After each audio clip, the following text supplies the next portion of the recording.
Hello everyone, my name is Relax and Panic, and this is another reaction to My Hero Academia. It is Season 3, Episode 24, and well, as you can see, we have some new people coming in. You know what to do? As always, if you want to see the reaction, go down into my descriptions, follow the links, replace the circumflex dot parts with real dots, and enjoy. Once you've done, feel free to come back here to hear me out about this episode. So, see you soon. For those that came back, welcome back. Now, that was a nice episode, a slow one, not so much happening on the first view, but there were some interesting ideas in and concepts, and it was split into more neither two parts, you could say. One was a bit of background about Twice, and the other one was, well, kind of back in the school and the introduction of those three new characters we just have on display. I like that. So, first things first, I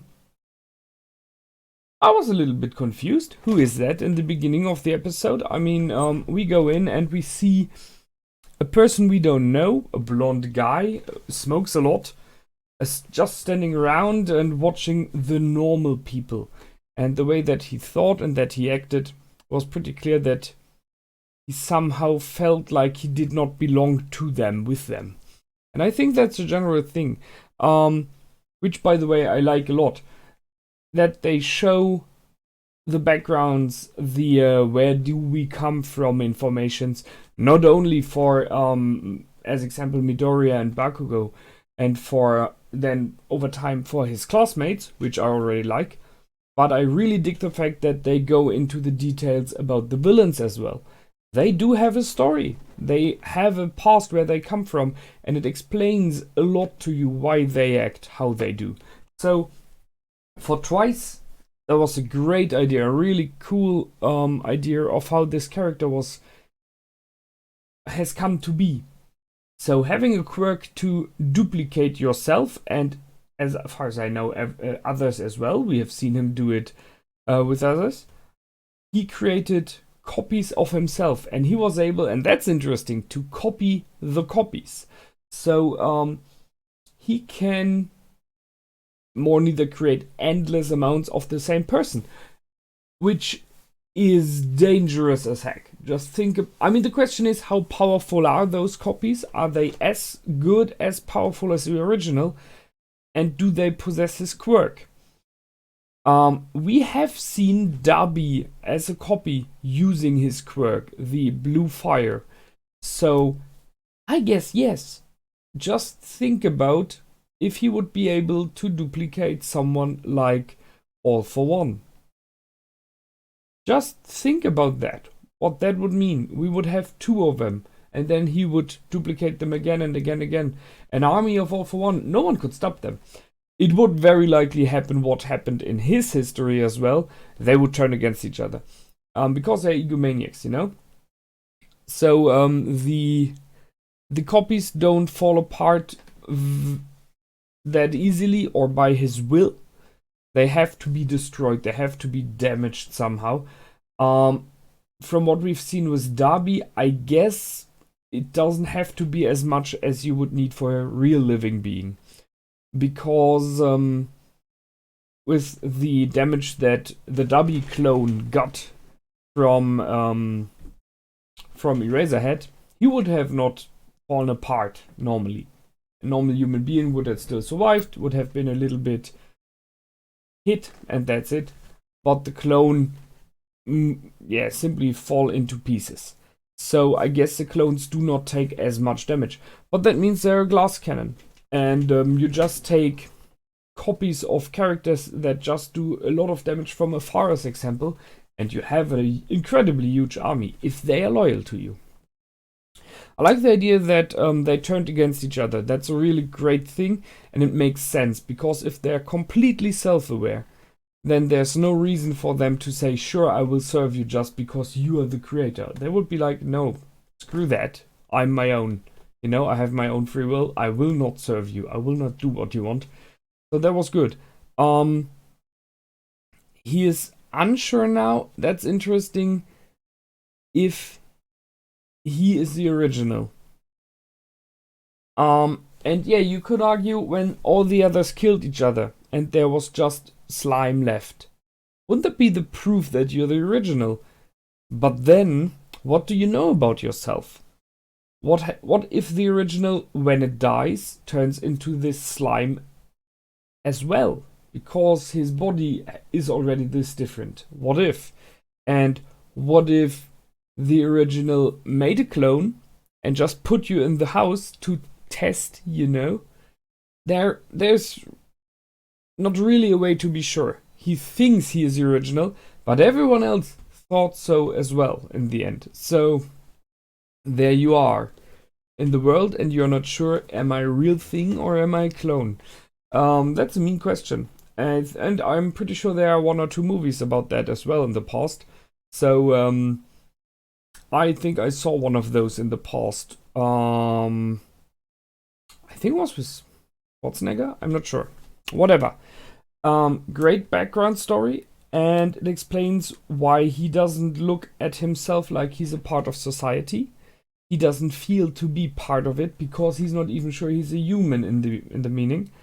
And the villains accepted him as he is, so that's his reason to be there. However, I think he would be someone who could, with a long time and a lot of talking, be convinced to become someone else than just a villain. But that's not an easy thing. So we have seen some other villains there as well, and I'm not sure if this was a fallback in time to the past. I think it is. No, it was now. It is now. It is now in the meaning of All Might is Gone. The reporter Miyagi, I think, talked about him a bit, and he twice has encountered some other villains, possibly some of the other villain organizations that were mentioned last time. And what I found strange is there is one overhaul. I think it is the one with the mask. Although by the name I would normally say it's a big one. And he has some guys with him, so I guess we will see more of him in the future. What I found strange, however, was the movement of his finger. He was flinching himself, he was scratching himself, and the way he did it reminded me a lot of another character. And I asked myself if it may be that this is like, I don't know, a brother, a cousin, whatever, of him. I am not sure. We will see. Yeah. Then we met some new guys. One new person from Class B, Pony.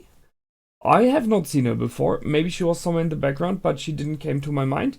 So she seems to be a nice one on the first hand, but she's easily influenced. So we will see what happens. And we got the other classes in as well, which I like a lot. So there's our friend from the tournament who's able to control minds. And I remember his background story was a bit of a dark one, but it was a great one. So I look forward to see more of him as well.